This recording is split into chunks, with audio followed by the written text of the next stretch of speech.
Rose from the Cerebral Palsy Association. Yolanda is the clinical director of the Cerebral Palsy Association for New York State. And Yolanda, can you share with us why you're here at the Expo? Sure. These are some of our consumers who live with us, have lived with us for quite some time.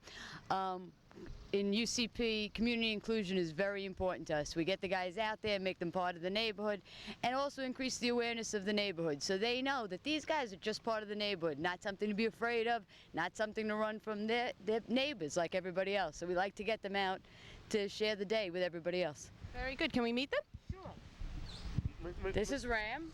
Hello. Hello. This is Tim. Hello. That's right. And this is Doug. Hi, Doug. And this over here is Maria. Oh, careful, Doug. Hi, Maria.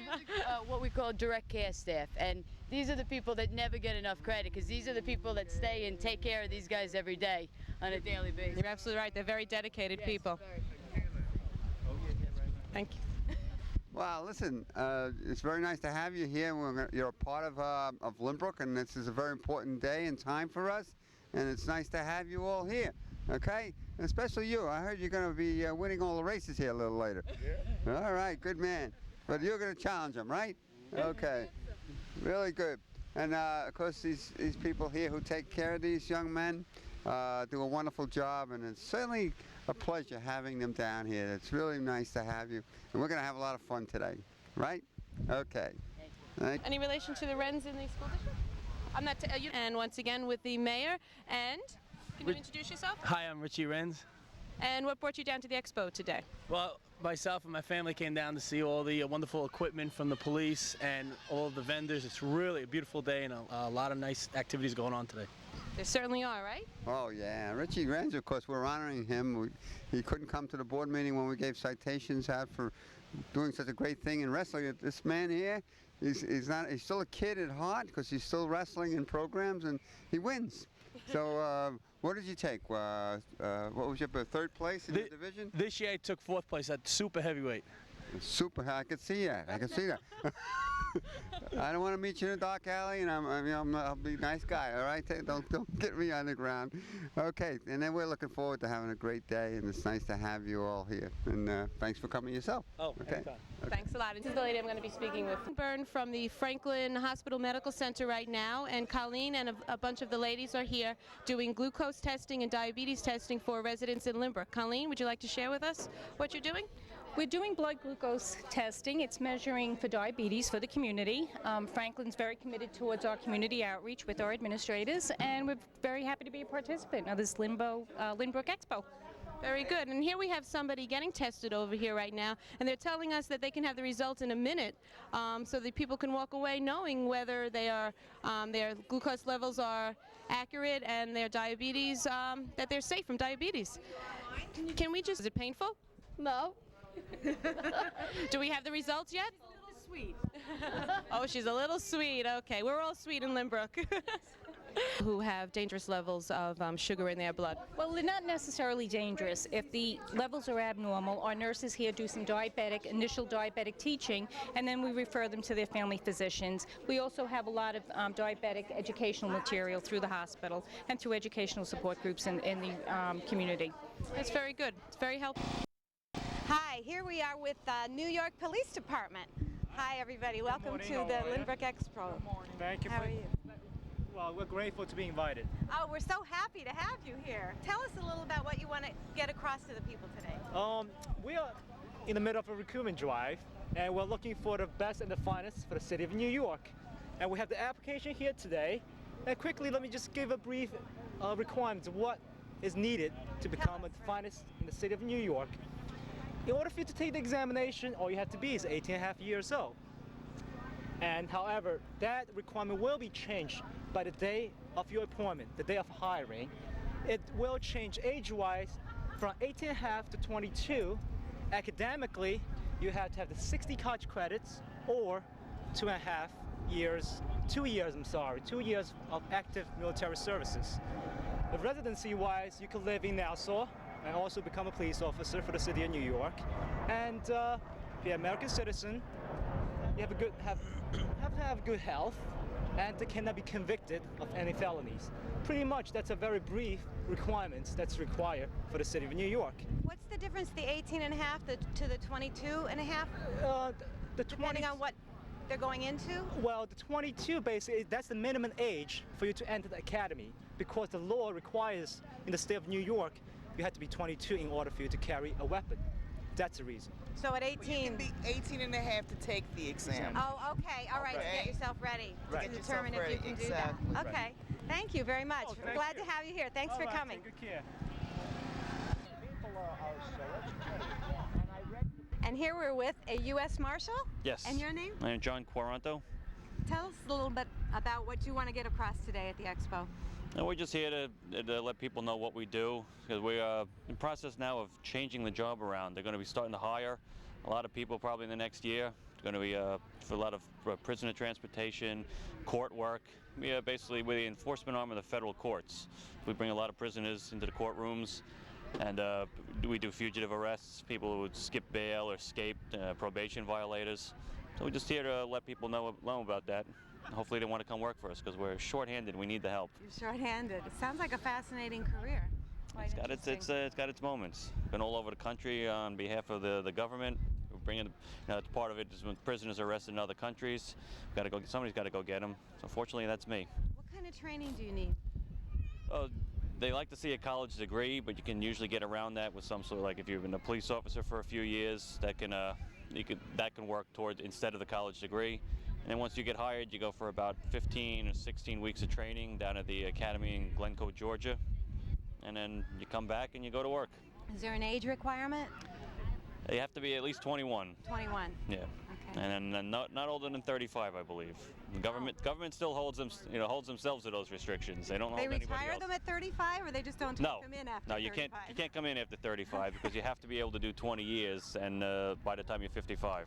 Okay. Great. Thank you very much. You're welcome.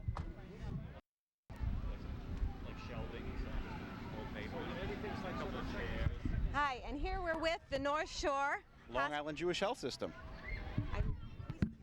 And here we're with... Good morning, my name is Joe Terranova. I'm with the North Shore Long Island Jewish Health System. And today we're trying to give a little information about our new Pediatric Mobile Health Care Center. This is a new ambulance that we have out. Actually, I don't want to call it an ambulance. It's actually an RV, a recreational vehicle that was generously donated by Sanjay Kumar, the president of Computer Associates. And what we're going to be doing with this vehicle is pediatric health clinics throughout Long Island. And its purpose is, if people can't get to the hospital or can't get to their pediatrician, we're going to be parked in numerous locations throughout Long Island, and we're going to be providing pediatric health care for them. Basic wellness checks, immunizations, physical exams, and if there's anything critical, as if a child has an asthma attack or a respiratory disease or something like that, we can either schedule them for emergency care or for a local pediatrician to check them out. Now, will you go to specific areas, or is it kind of arbitrarily chosen where you're going to be? Or? There are specific areas. I believe the first one, starting in about 2 weeks, is going to be in Hempstead. Hempstead Village, and there's numerous locations throughout Long Island. Do people have to make appointments to come in, or you're just open? And it's open. It's available for walk-ins and also for appointment. There is an 800 number. Actually, it's an 888 number. Let me read it to you here. It's 888-207-3714. Oh, great. Okay, so they can call up and get all the information they need. Yes, they can. Where you'll be and all that. Now, this vehicle is going to be staffed by a pediatrician, a nurse practitioner, I believe 2 more nurses, and an emergency medical technician. So we should be able to handle anything that comes our way. Right. Oh, that's a wonderful service. Thank you for coming here. You're welcome. Thank you. Mm-hmm. We are anxiously awaiting the Nassau County Police Department Air Bureau helicopter, as we can see it flying overhead right now. What? Communications is helping the helicopter right now, directing him where to land right here in Grice Park. Michael Schindler for the Limburg. Do it again. Stop. Right now, as he's directing it to come right onto the grass on Grice Park.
pilot of the helicopter.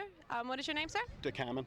Okay, and how long have you been working for the Nassau County Police Department? 27 years with the County Police Department. I've been flying for them for 25. And what kind of training did you have for this? Prior to coming on the police department, I was a fixed-wing flight instructor. With this, I've been, on this particular helicopter, I've been to Bell schools 3 times. So the training is quite extensive. Bell Flight Academy is world-renowned. Is there anything exciting that happened while you were piloting this that you can share, a story? A particular story that was rewarding, that something you've saved, someone you saved? Well, not on this particular helicopter, but flying some of our older equipment. I've made a couple of rescues where we've picked people out of the Sound or out of one of the bays. We actually picked 2 guys out of the mud in Hempstead Harbor. I guess that's some of the most exciting. Plus the pursuits, they're always fun. And I see a lot of the kids like it too. They enjoy it. Do you hope that it sparks some interest in them? Certainly.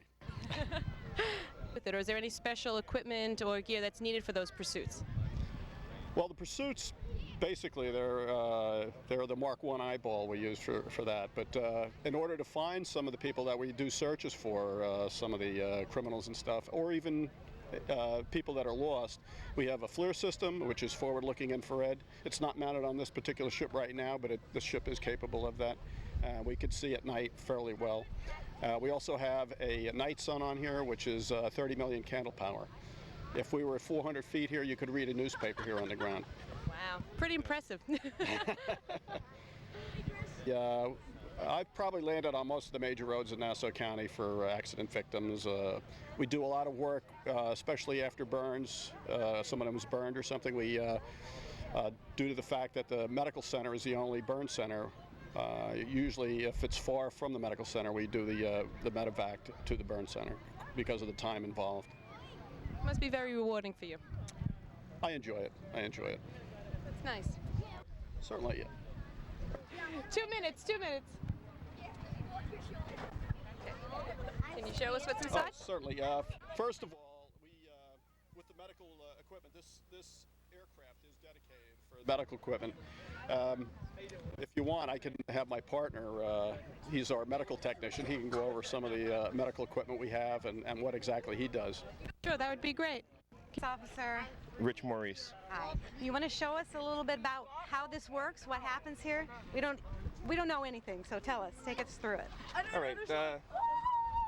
This helicopter, all the helicopters in our department are equipped to do medevacs, taking patients from accident scenes and flying them into the hospital. And they all pretty much break down in a similar fashion. This doesn't look very big. How many people can you get in here? What we'll end up doing is this back compartment over here, all right, this opens up and we set this up as a stretcher and we'll bring the whole patient right in. Their feet end up front next to the pilot and their heads back here. And the observer, all the 6 observers are assigned to the unit and we'll be in back with the patient. We're all EMTCCs or paramedics certified with New York State. And so what kind of care can you give them here? What exactly? We all do advanced life support, just like all the ambulances out on the street. So it's just like an ambulance, only in the air. Yep. That's exactly correct. Do these lay down? What happens with these? No, this just stays right where it is. Because our patient, like I said, their feet are up front, and they would be on a backboard. The whole thing just slides right into place, and the patient's feet would end up being up front. So you really can fit just one patient? This would be one patient. One patient in here at a time. The other 2 helicopters we have are a little bit easier to break down, where they would be able to take 2 patients that would be one on top of the other. Okay. But for the most part, then we're dealing with weight constraints. So we would just, for the most part, just do one patient. Right. Fascinating career. Yes, it is. Yeah, really exciting. You must really. It's hard to say enjoy it when it's usually a tragedy that you're dealing with, true. but it's really got to be rewarding and fulfilling. It absolutely is. Right. The observers do. Besides being trained medical technicians, we're all trained to do rescue and observation work. We'll assist ground police units with any type of search that they may have, whether it's a criminal search, it may be for a missing person. So that's what the observer does. All our helicopters have the capability of taking our FLIR unit, which is an infrared sensing unit. It senses heat, so at nighttime we'll be able to see suspects out on the ground. We can direct ground units to those suspects. Oh, thank you very much. You're Thank you welcome. for Thank being you. here today. You want to go in? You want to go in? We're gonna put you on TV, okay? Go ahead.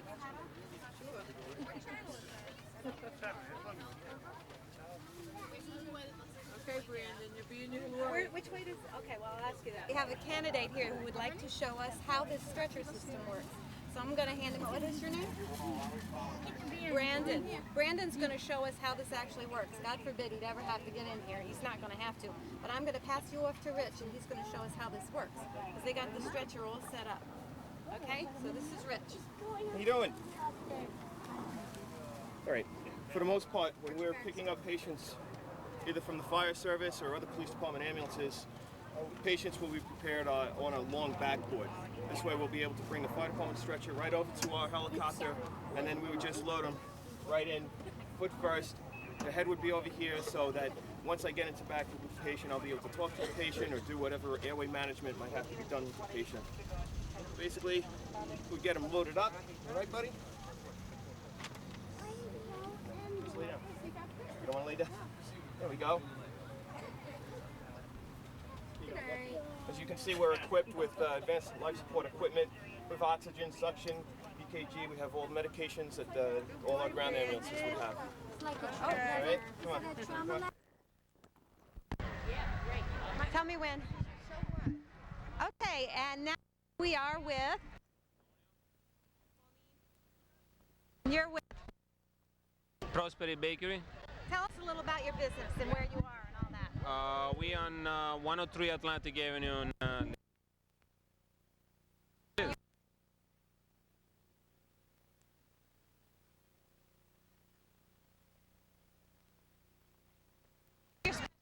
What's your bread.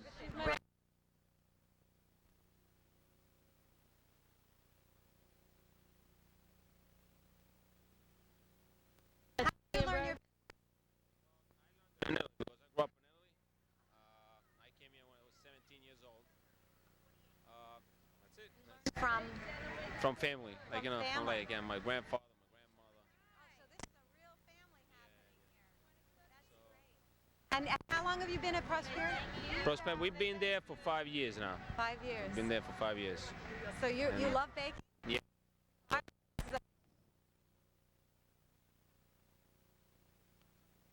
Thank you. Thank you.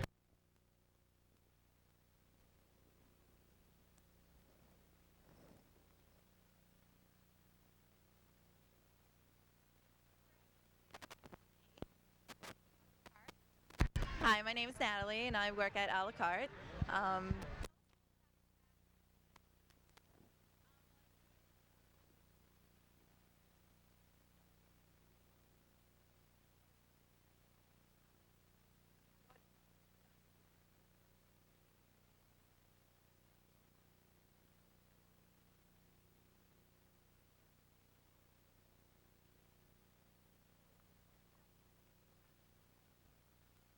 An onion. Start with a new one. Just want to cut.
Wanting for food.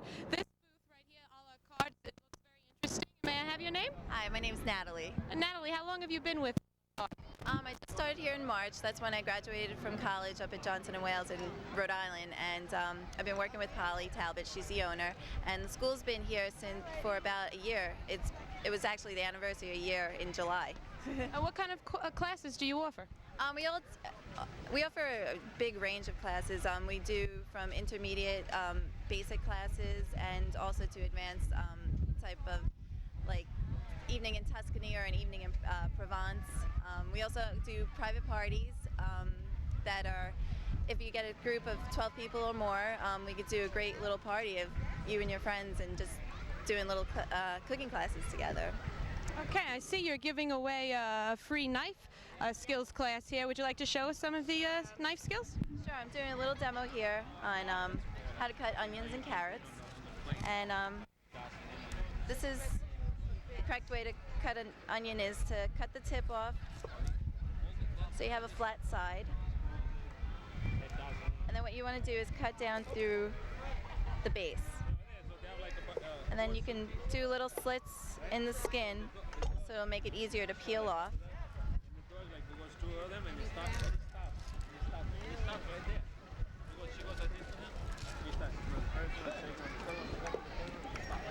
And then you cut along with the grain of the onion.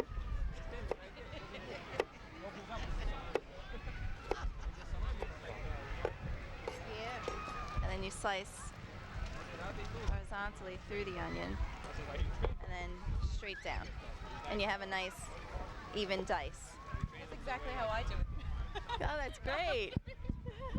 How come you're not crying? The wind. There's no fumes. Well, thank you very much and good luck. Tony Lenzo for the Lynbrook Community Gardens, and this was a very interesting project for Lynbrook. Would you like to tell a little bit about it for us? Well, we have this one right across the street to the headquarters of Lynbrook Fire Department, and then if anyone wants, you come and go to the Village Hall. They're going to get $25, and they're going to get a plot from 5 or 20. And then there's water over there, and you can go anything you want. And we got a lot of 43 plots in there. There are 43 plots available, or 43 plots in all? Start available in about April. Okay, there are 43 plots still available. This is some of the produce that has been grown in that. Here is an example of what the plots look like. They're located over by the firehouse and the Long Island Railroad on the east corner of Grice Park. That's over there, it's Brussels sprouts. It's a Brussels sprout. That's some Brussels sprouts. The plant, look. It's an egg plant. Is this from your plot? Yeah. Are you going to cook for us later? Yeah. Mr. Lenzo is my neighbor, so I plan on getting invited over tonight for dinner. Yeah, it's got cabbage, it's got the tomatoes, cucumbers, white eggplant, it's all herbs, and this is a zucchini, and then the best thing of all is hot peppers. Well, you have a beautiful garden there, Mr. Lenzo. This is the no-acid tomatoes. Then you can help yourself. You can help yourself. Well, thank you very much. Okay. This is what.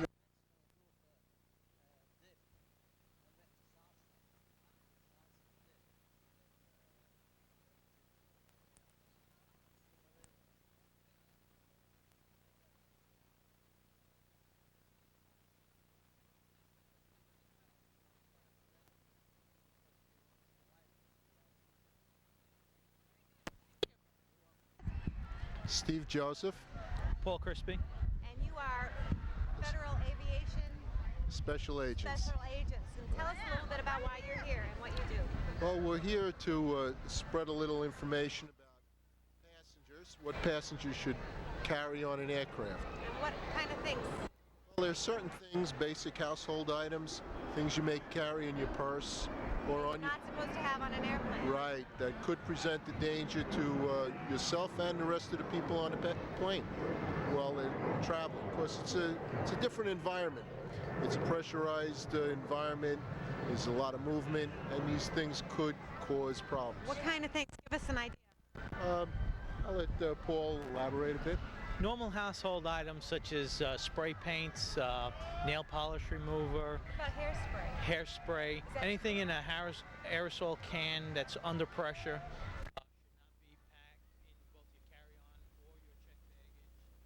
You mean hairspray you're not supposed to take on the airplane? Well, there's a certain limit that you can take on, but if you took a gallon of 1 gallon of nail polish remover, which there are cases that people do take, it would be against federal aviation regulations. Well, I don't usually. That's right. But you should check with your air carrier with any items that you have on your person or in your check bag. Right? Who would think about that? That's The right. little hairspray is okay too, right? Little hairsprays are okay, but things such as pool shock, you may be going to a relative and you picked up some pool shock, that's forbidden aboard the aircraft. Any cigarette lighters or butane lighters, matches, things that people would normally just throw in their bag not realizing it's there. But again, like one cigarette lighter, if somebody has, is okay? Well, if it's a butane type of fuel that's used in it, that would be forbidden. Well, who knows?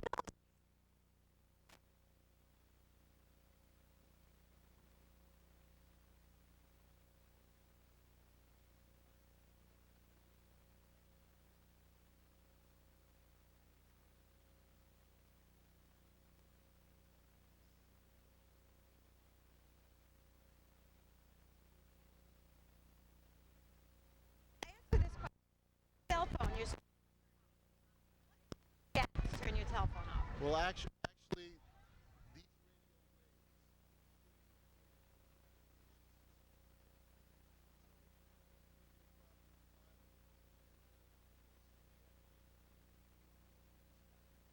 so it's a good thing to. There's a lot of things we have to be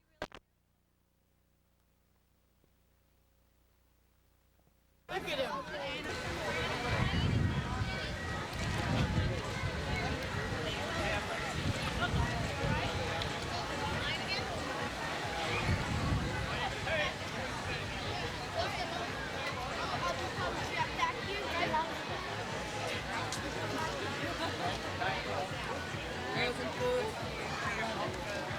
Tell me about, are the regular airlines that we fly, the regular commercial airlines, are they equipped to answer questions, or do they tell us and we're not hearing?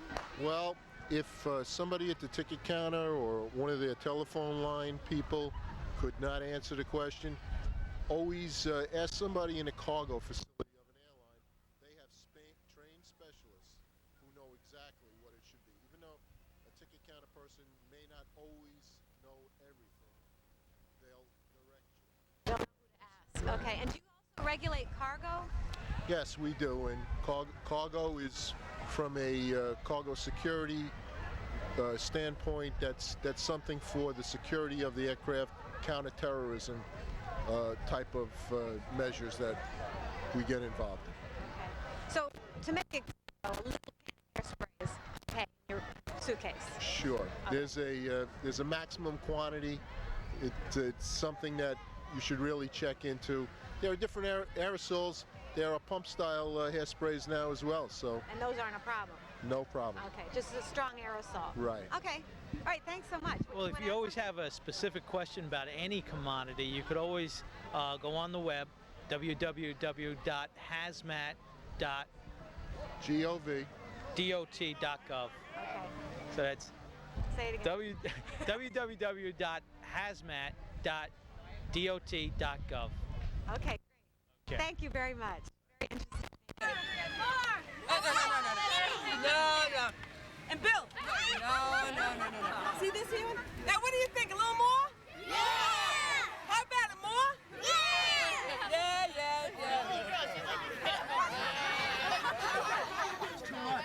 No. I can't hear you. A little more? That's too much.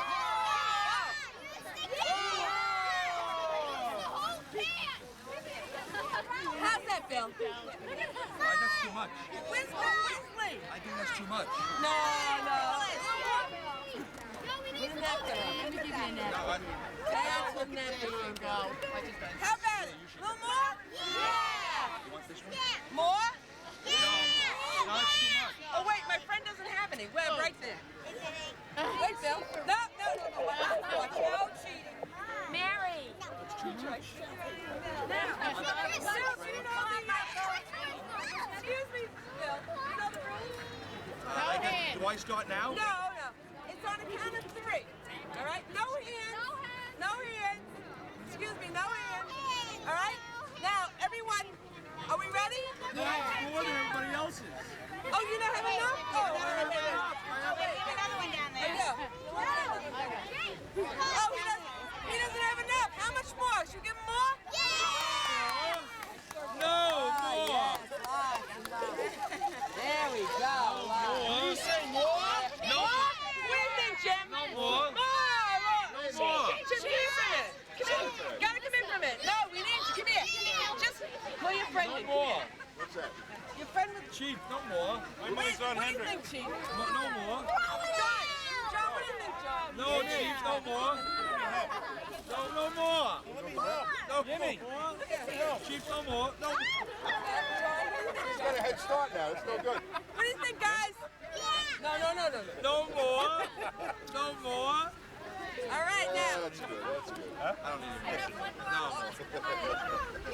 You want a tray? This is Chief Bill Gardner and John Matson, Officer Matson. Go do it. He's there. 3, go!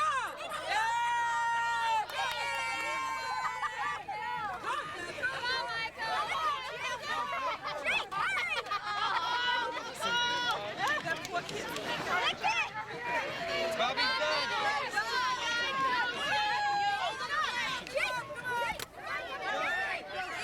Eat it up. Come on. No more. That's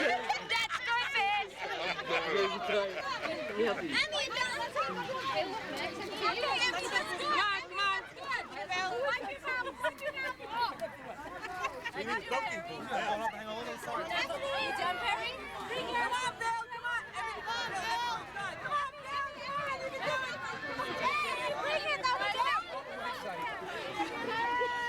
Very good. Did I win? Did I win? But the gentleman would like to speak to you. Did I win? No, but Bill, I want you to kiss her. I think I won. I think I won. I didn't finish?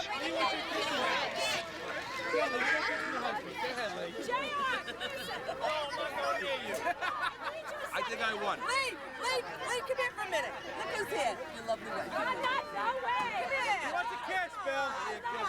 Oh, come on. Come on,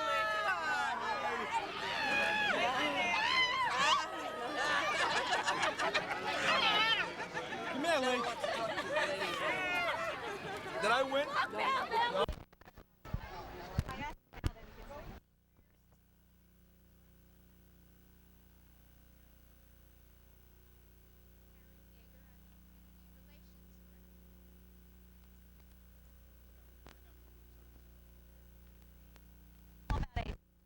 Trier is an assisted living community here in Lynbrook, and we provide living arrangements for usually our elders. We do have a license as an adult care providers, but our elders live in a hotel type setting, 3 meals a day. Their rooms are cleaned by maid service. We have activities, a bus that takes us out on tours, restaurants, movies. We have in-house activities and entertainment, and it's a really warm, loving, caring environment for our elders to live in. It's secure and very beautifully furnished, and a wonderful staff, a caring staff such as our wonderful chef here who provides wonderful meals. Tell us about the food at Atria. We strive to provide a kind of a home cooking atmosphere, so things that people are used to in their previous lifestyles. So, and then we try to do special occasions and special items, just to you know, like when they used to go out to restaurants. What's your young youngest person that's there? What age range? 60. And you want to know our oldest? What's your oldest?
I said, you want to try for the other club?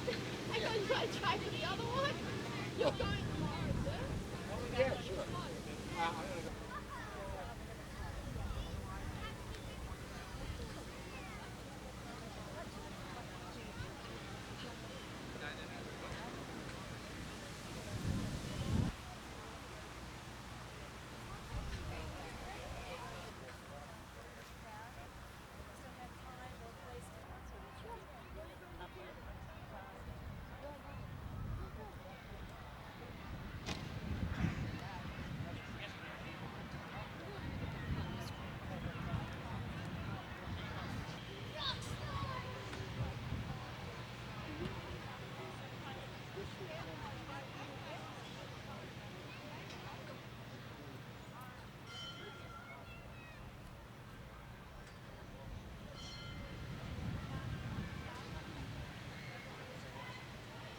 Mr. John Burns from Merrick, and I'm very happy to be here because it's always an occasion for me. It's cheap, doesn't cost me anything, and all the people are nice, you know what I mean?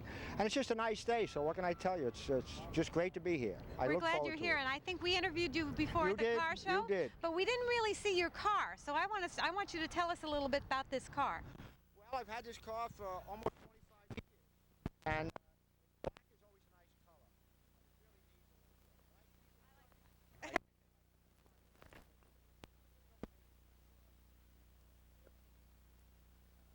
If you take it any further than that, the car. If you take it any further than that, it's a traffic problem. You know the way things are with road work. And, me and my wife, we get around. We go to dinner with it. You know, there's always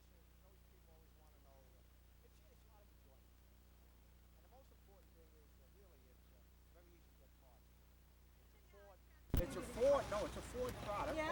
We have a big dealer in Queens that will supply me with everything, except being young. That's the one thing you're missing? Yes. Oh, yes, no, yes. you look great. Well, I said, you know, I had an old aunt that used to say, old age is not for sissies.